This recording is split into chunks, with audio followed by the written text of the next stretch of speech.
Good afternoon and welcome back to Sports with EAVES. We have a fantastic show in store for you today, and I've got a special co-host, my mentor, and I mean that sincerely, the Tim Sullivan from the Courier Journal. Tim, welcome to Sports with EAVES. Thanks for having me. Appreciate it. We've got a lot to get to today. We've got 4 hot topics. The first 2 will be the University of Louisville-Miami loss. The second segment will be the upcoming game, Kentucky versus Auburn at Jordan Ferris Stadium Saturday. The third segment will be the backing up of college basketball, men's and women's. And the fourth is the University of Louisville allegations. Let's get started. First question for Tim. After watching the University of Louisville debacle, the start of the third quarter was probably the most outstanding thing I've seen in a long time. 2 plays for over 150 yards, both touchdowns, and not one University of Louisville player got close to a Miami offensive player. Have you ever seen anything like that before?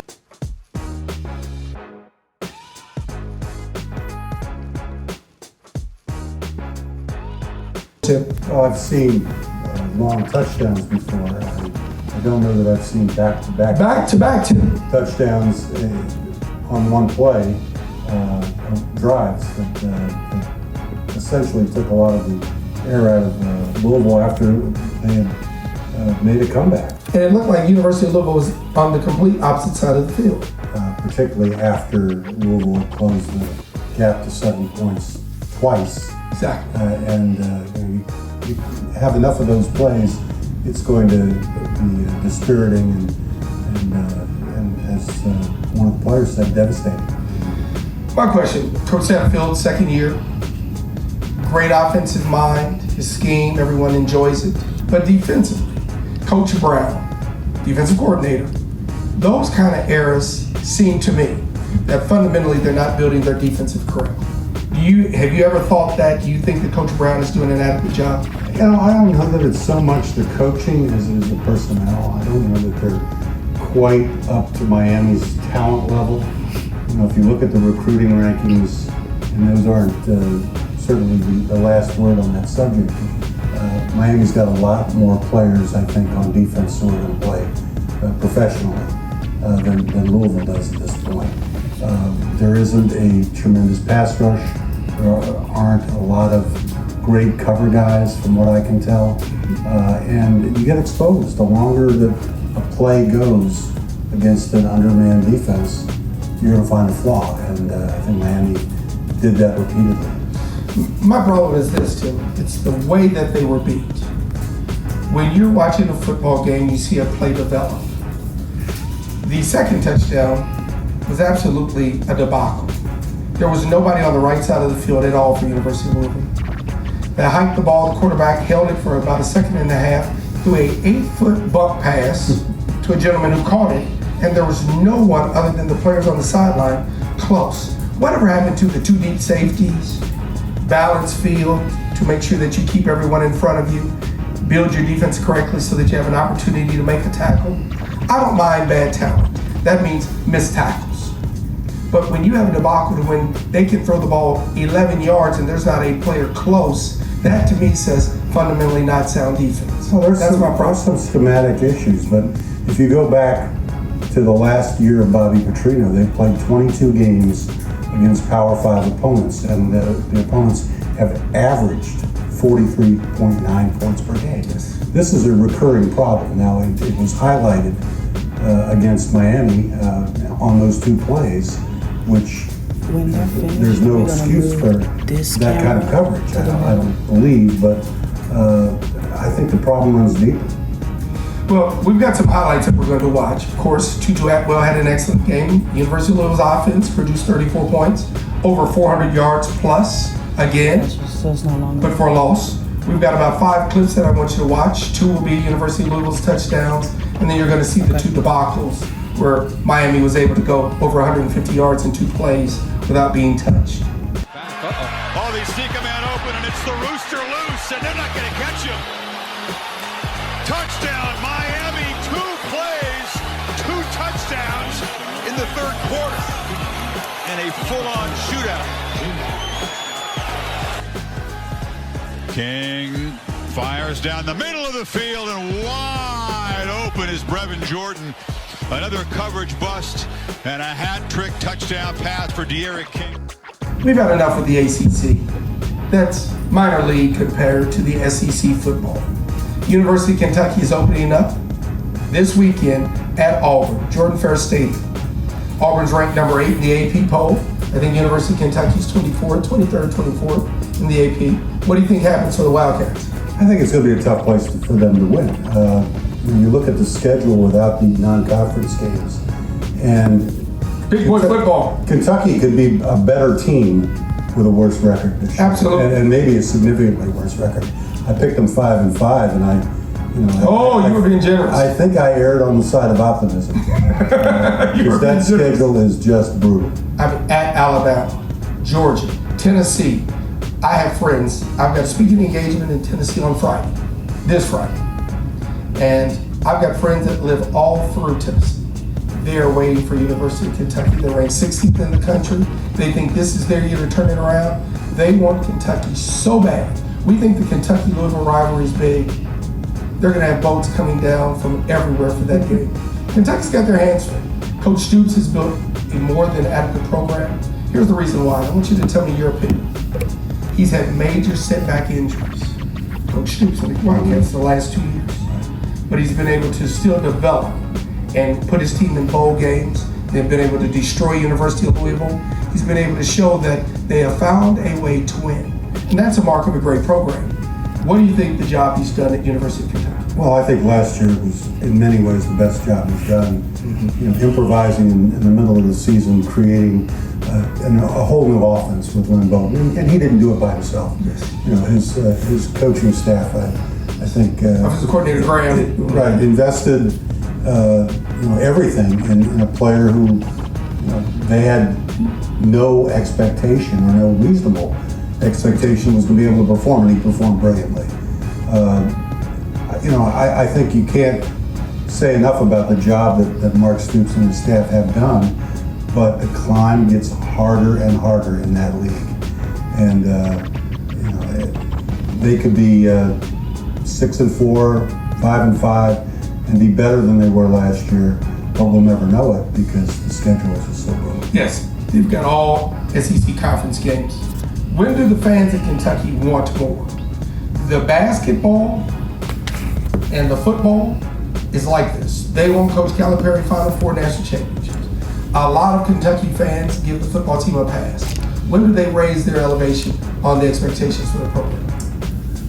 That's a good question. I mean, I think that there's kind of an understanding of what they're up against. I mean, beyond the current issues with competing with LSU and Alabama and Georgia, etc., you've got a pretty small recruiting base. They have to go out of state.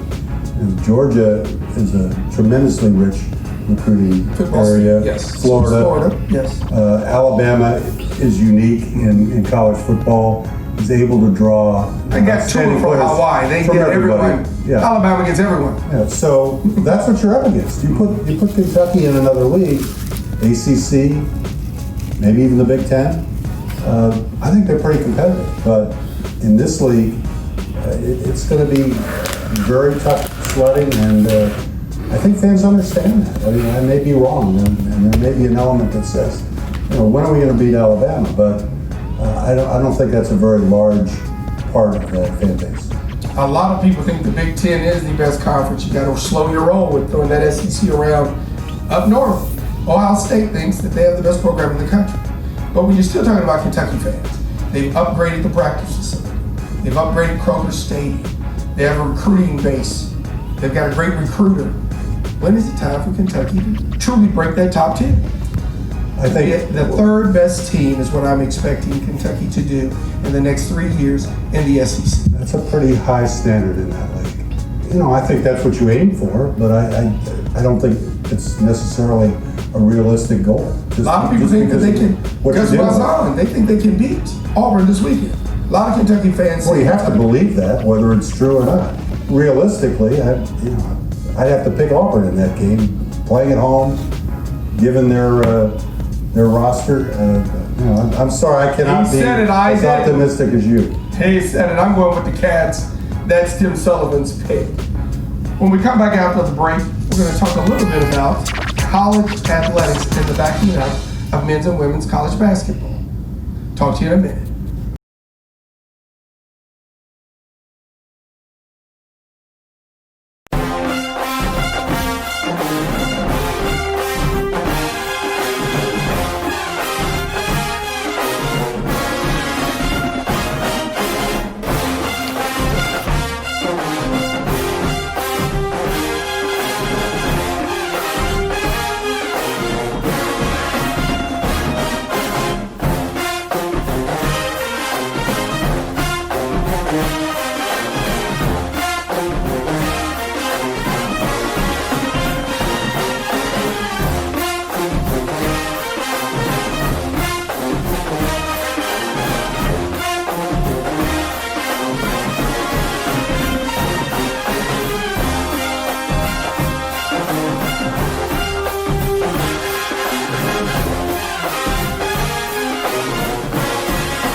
Welcome back with Sports with EAVES. I've got a special co-host, Tim Sullivan, sitting in with me today, and we're going to shift gears. It's now time to talk about college basketball.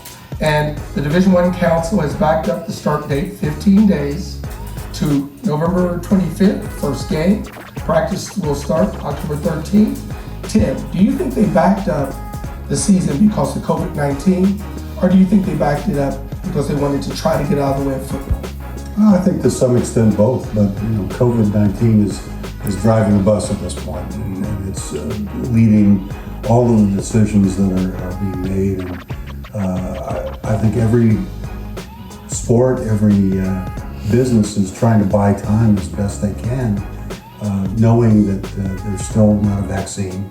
There's 200,000 Americans dead, and anything that can contribute to slowing that mortality rate is going to be seen as a positive. I think at the same time, the football season has been compromised. There's been delays. There's been Notre Dame had 4 players test positive today. Right, and I don't think they're going to practice. So yes, that's correct. We've had numerous postponements. So I think everybody's just kind of playing it by ear and saying how many games can we realistically get in. And we'll aim high, but recognize that the likelihood is we're going to have some disruption. No, there's no question about that. COVID-19 holding the attendance in a football stadium to 20%. So University of Louisville, 11,000, 12,000 fans. What happens in the basketball arena?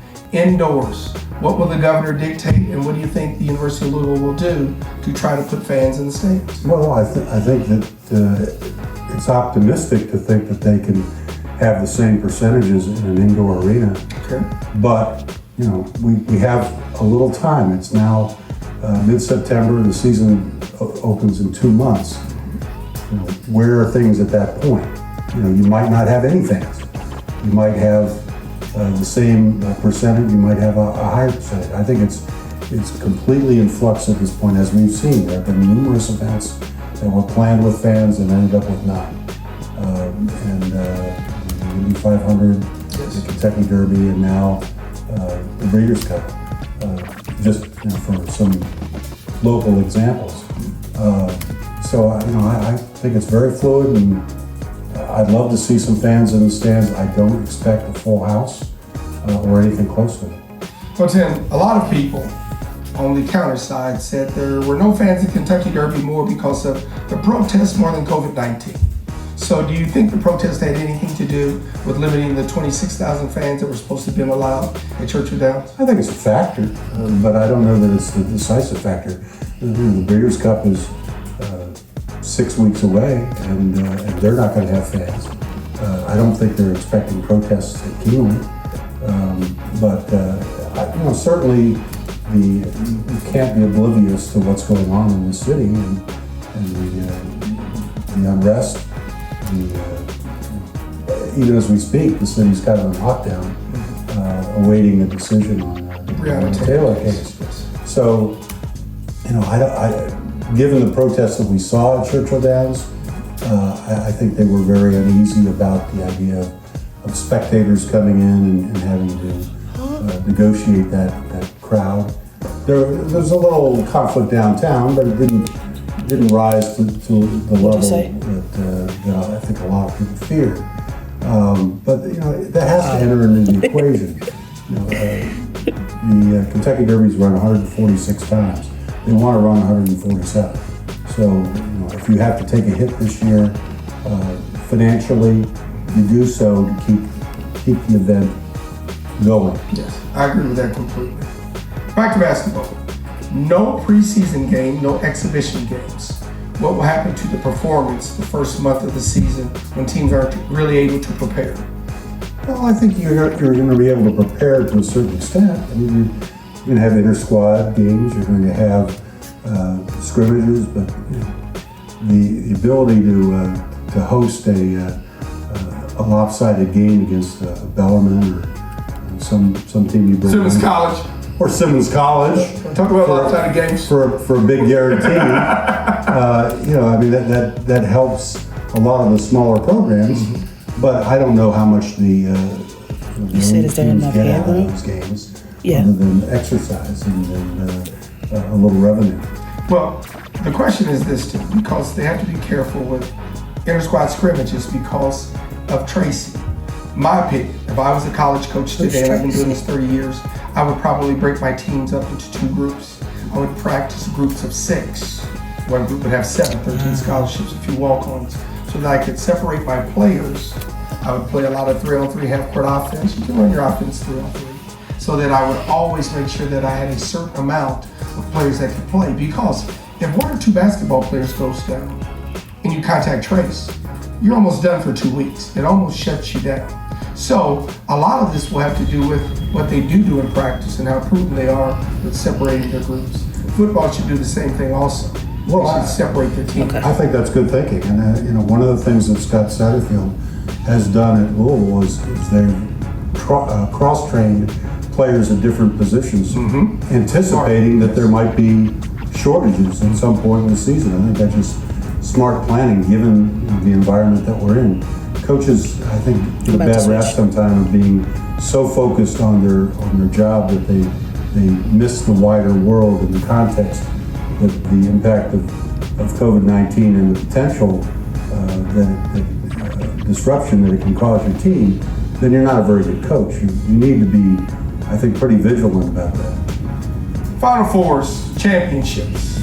After the maximum of 27 games, we got the NCAA tournament, Indianapolis, I do believe, I could be wrong this year. Final Four Indy, is that correct? Sounds right. I think that's correct. Atlanta was canceled. Give me your pick. Who do you think will come out on top of the 2021 basketball season? Oh, jeez. Duke's loaded like always, Kentucky. Yeah, well, Duke's, Louisville. Yeah, all the usual suspects are going to be in the hunt. I saw a ranking earlier today with Gonzaga #1. I've never believed that Gonzaga was going to win, and I think that's mainly because of their schedule. I just don't know that they're steeled to that level of competition. I kind of like Michigan State, but I think they've had some departures. Those teams had some issues. And I think our team's got a chance. Gonzaga's got a chance. I'm going to withhold judgment at this point and try to get a little better handle on the teams before I You don't have the opportunity to hold back. You got to give me a pick. Well, I will pick Michigan State. You're going Michigan State? Yes. I'm going Gonzaga. This is their year. He has been forcing this season. Coach, he wanted to play this season worse than anything this year. Like I'm so stuck. Like I know I don't want to say, but I don't know how to say it. To hold out all the schools that are going through the scandal with the FBI, he wanted them to shelve those teams. We'll just have to wait and see. We'll talk to you in a minute when we come back. I cut to The nose of allegations to the just in University of time. I Louisville am so and the fucking dilemma dope. that the university is in.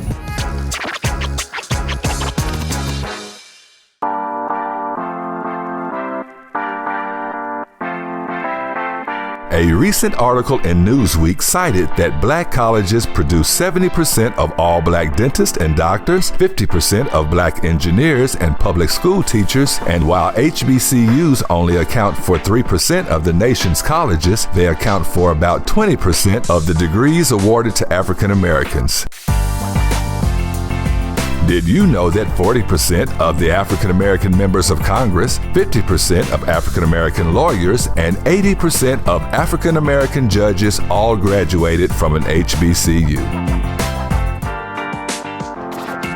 Simmons College of Kentucky is just one of America's historically black colleges and universities that can help you pursue and realize your dreams. Simmons College of Kentucky, creating the next generation of thinkers.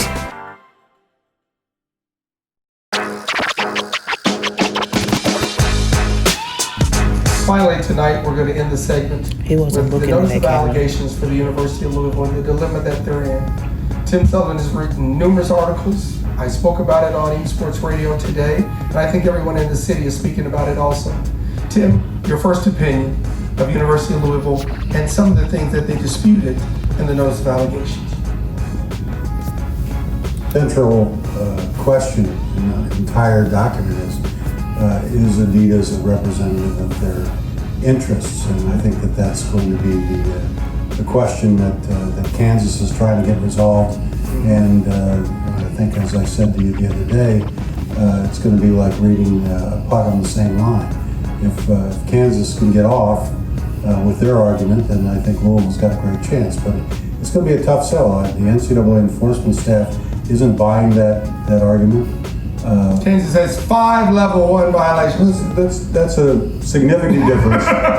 But That's about Everest, Tim. Louisville's a repeat offender. So We're worse, you're right. You're well, absolutely it's right. We're worse. No, we're worse. You have to balance them. We're back again. Repugnant is the word. But the question is, what will the adjudication process look like? Kansas is going through this new independent accountability resolution process. I think that's what it's I call it the CCU critical care unit. IARP. There you go. And you would presume, given the nature of Louisville's case, that it will probably end up in the same path. This could take many months. I don't think we're anywhere close to resolution based on where Kansas is at this point. They were assigned to the IARP, I think, July 1st. They have yet to have a hearing. There's more investigation that may be being done even as we speak. So until that situation is resolved, Louisville is just going to be, I think, waiting for the light to come on so they can state their case. But it's a tough sell. I mean, as intertwined as U of L has been with Adidas over the years. You go to the football stadium, there's a huge A in the upper deck. Absolutely. Tom Jurch's quote was that we're much more than a partnership. We're a family. We're arm in arm, shoulder to shoulder. Well, that was a month before everything came down with the FBI investigation, and now Louisville is trying to separate itself from Adidas. The basic question, I think, is: do you believe that Louisville coaches were oblivious to the input, the efforts of Adidas, the bribes that were extended to Brian Bowen, or do they look the other way as that was going on? The culture of college basketball, I think there's so much corruption. It would be naive to think that this kind of thing was not going on. As vigilant as you might be, as honest as you might be, it's pretty tough to regulate all that stuff, particularly if you're willing to accept players that you didn't actively recruit. I think there were some red flags there that got ignored. Well, Tim, here's the first thing, and we do have to understand that October 2014, Coach Pitino himself threw the first brick at the glass house. he stated that Nike was influencing kids through their Nike Elite AAU program to go to Nike schools. He was referencing Antonio Blakeney, who University of Louisville had recruited extensively and thought they had a chance to capture, and the young man decided to go to LSU. Well, now that time has passed, we understand that LSU is one of the teams that is involved in the FBI sting. We understand that Coach Wade, without a doubt, was on telephone calls talking about, I made an offer stronger than the NBA rookie salary scale. So knowing those things then, and Coach Pitino was the first one who addressed it in 2014 to read Louisville's reply. So is he not using his the coaches papers? didn't know. It's comical. That's the first piece. Without a doubt comical. The second piece is Antonio Blakeney, as time passed, we found out that he was getting his mother's boyfriend, who was the AAU coach, supposedly they had sex with Katina Powell on a Louisville visit, which has been proven through the last scandal. I just don't think that there's any way that a Louisville fan can sit in their right mind and truly say that the coaches didn't know. Second, the assistant coach, Jordan Fair, was in the hotel room in Las Vegas when they spoke about payment. Now, Tim, let's just be truthful. He comes on the job January, February, March of 17. University of Louisville is on probation. July of 17, he's in the hotel room listening to hundreds of thousands of dollars worth of payments, which his comment was, we have to be careful. Thirdly, what we still didn't know, we have, which University of Louisville said is accurate, official trips on an unofficial visit to where Christian Dawkins, Merle Cole, and James Gatto were driven around by Kenny Johnson and Jordan Fair in September. If he turns his chair anymore, he's not going to be 6 The timetable is not good. No. So there's no way that you can say we didn't know. On top of that, Coach Pitino himself sends a text message to Kenny Johnson saying, I heard DePaul paid $200,000, and he was the first coach, October of 2014, who made the statement that Nike was influencing players. There's just no way to. Well, the Jordan Fair meeting at the Cosmopolitan Hotel in Vegas is, I think, a very significant point in this investigation because he's aware of the bribery scheme. He reports it to no one, according to their documents.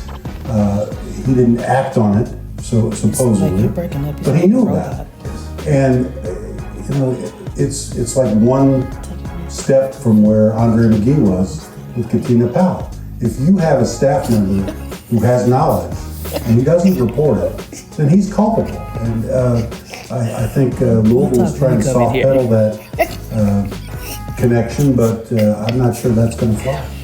I don't see how it can. My opinion, I've stated it all the time. She's crazy. Louisville should put its best foot forward when they terminated Tom Virgil and Pitino's contract. They should have thrown themselves at the mercy of the court of the NCAA. There's no question about it. If the FBI would reveal all the information, Tim, it'd be a closed door case on more than just a few schools that are in trouble.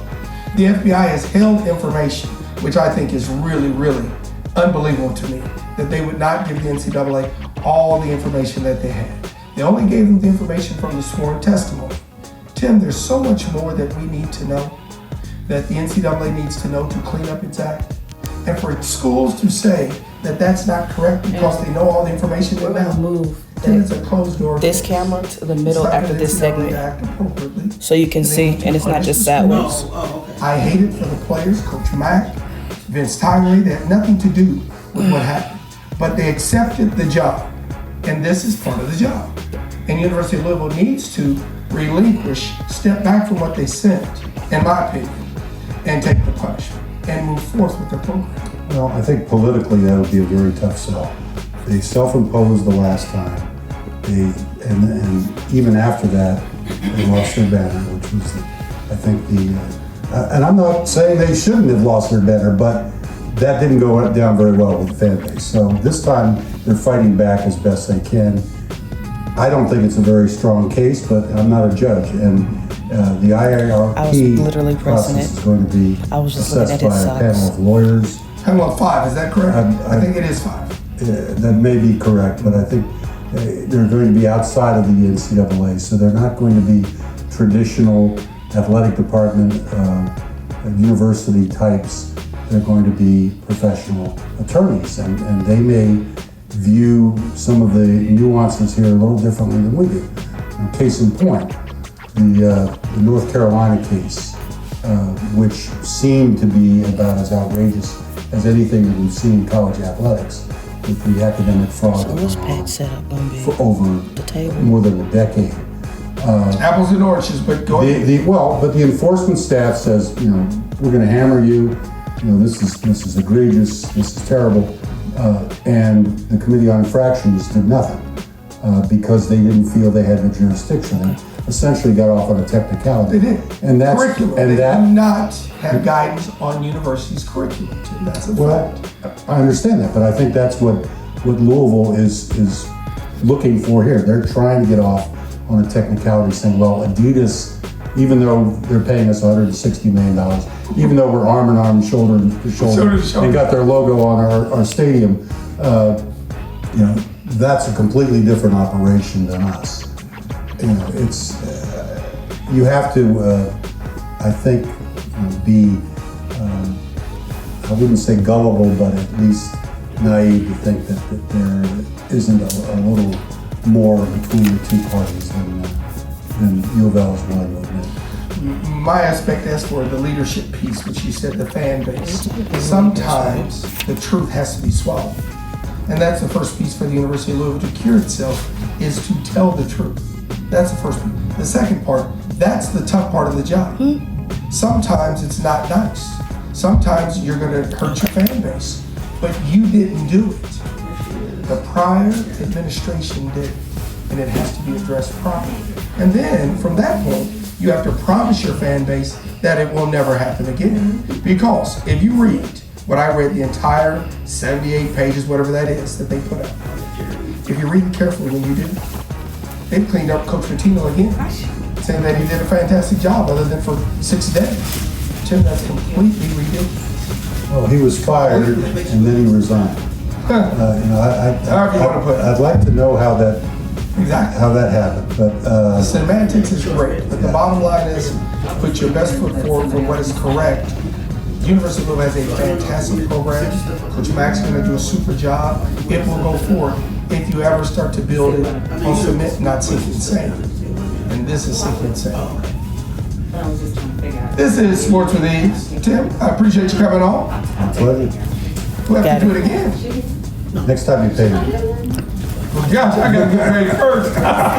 Reverend Cosby, did you hear that? Okay. We can't wait till you. We'll speak to you again next Thursday. The show will air Thursday at 5 p.m. We love you. Take care. Bye-bye.